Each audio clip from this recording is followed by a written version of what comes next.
अंबुज आनंद। राधे राधे। राधे राधे महाराज जी। महाराज जी, कोई एक काम मैं लगातार नहीं कर पाता तथा मन शांत नहीं रहता। इस कारण से मेरा और परिवार का बहुत नुकसान हो जाता है। और समस्या भैया यह है कि मन, वीर्य और प्राण तीनों का एक कनेक्शन है, एक ही कनेक्शन है।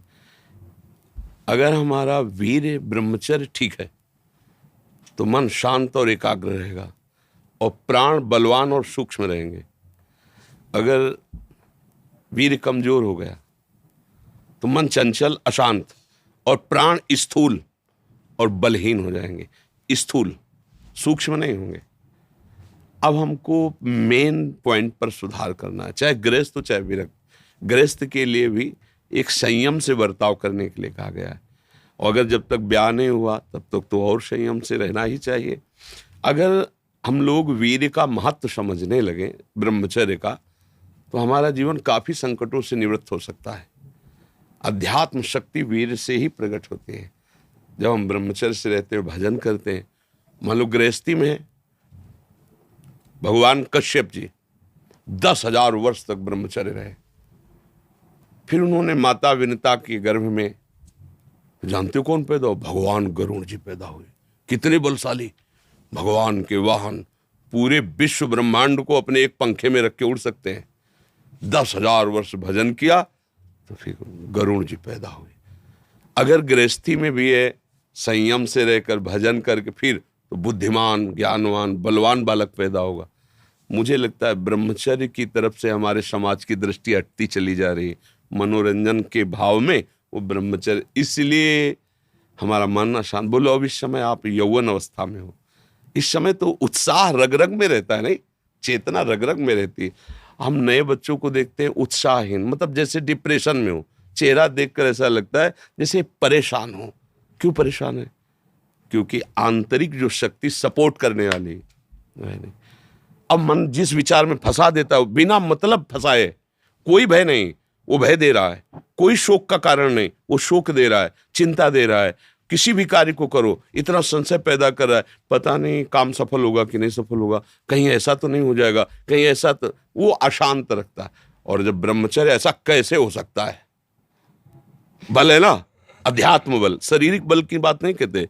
ऐसा कैसे हो सकता है? यदि एक बार ऐसा हुआ तो 1000 बार मैं प्रयास करूंगा और इस पर विजय। वो मतलब जिद्दी स्वभाव, एक निष्ठा उसी से आती है, उसी से।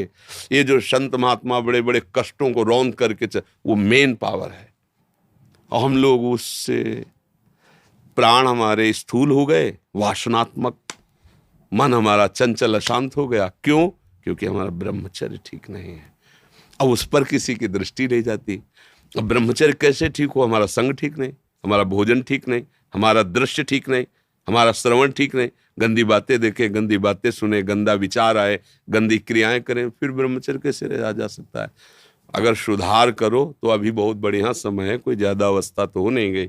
ब्रह्मचर्य का सुधार करो। हम सबसे कहते हैं व्यायाम करो।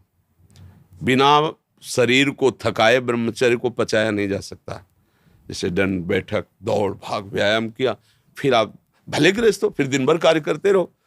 30 मिनट तो पूरे शरीर को ऐसा व्यायाम में रखो पसीना पसीना हो जाए। अब 8-10 बजे तक सो रहे हैं तो व्यायाम कब करें? 4 बजे उठ के नहा धो करके घंटा आध घंटा दंड बैठक मारे तो आप देखो आपका जीवन प्रकाशित होने लगे। ये नहीं कहते कि बाबा जीवन, गृहस्थी में भी, गृहस्थी जीवन कोई साधारण इतना बड़ा बोझा लाद के चलना है परिवार का। शरीर स्वस्थ नहीं, विचार ठीक नहीं तो क्या है? अभी कुछ दिनों ऐसे अगर आचरण ढीले रहे तो शरीर ऐसे भयानक कमजोरी से युक्त हो जाएगा कि आपको सब कहेंगे प्रमादी ये पड़ा रहता है, कुछ करता नहीं। इसलिए संभल जाओ। ब्रह्मचर्य ही परम तप है, ब्रह्मचर्य ही परम धन है, ब्रह्मचर्य परम एकाग्रता है। एकाग्रता ब्रह्मचर्य से आती है। आंख मूंदो या खुली रखो, अगर ब्रह्मचर्य ठीक, एक शीतलता, एक गंभीरता, और जिधर दृष्टि लगा उधर एकदम चिपक जाएगी जाके। जैसे भजन में, नाम में, एक, या आप संसारिक कार्य में बहुत अच्छा कार्य करोगे। अगर आपका ब्रह्मचर्य ठीक ना तो जिधर बहुत अच्छा कार्य करोगे। तो शरीर में दम ही नहीं है। यंत्र का जमाना हो गया है। पहले खेती जोतते थे ना किसान, एक फार वाला होता था और पूरे खेत को उसी से जोतला है, बलवान होते थे। 2 लीटर मठा और 8 रोटी पाए, बैल की जैसी ताकत। अगर बैल को नाथ पकड़ के रोक ले तो वो वहीं खड़ा हो जाए। और आज अब ट्रैक्टर से जोती है, कोई मेहनत तो लग नहीं रही है।